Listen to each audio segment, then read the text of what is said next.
পুরোটা ভিডিও যারা বসে আছে এখানে আমার তো ওটা লাইফ ইন্স্যুরেন্স খুব স্পিডে বলেছে, অনেকক্ষণ বলেছে,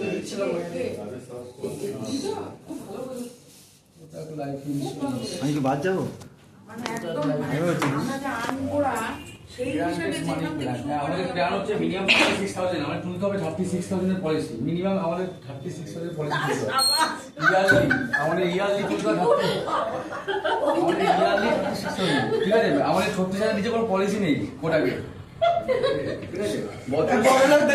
হ্যাঁ, বছরে 36,000 টাকা, 10 বছর দেবে, 10 ইয়ার্স দেবে, 10 ইয়ার্স। কেন 5 বছরের কেন হবে না? 10 ইয়ার্স দেবে, 10 বছর দিতে হবে। 15 ইয়ার্স থেকে মানি ব্যাক। ও বাবা, আমি তো জানতাম 1 বছরের lock up. Lock up minimum 3 years দিতে হয়, না হলে ওই টাকা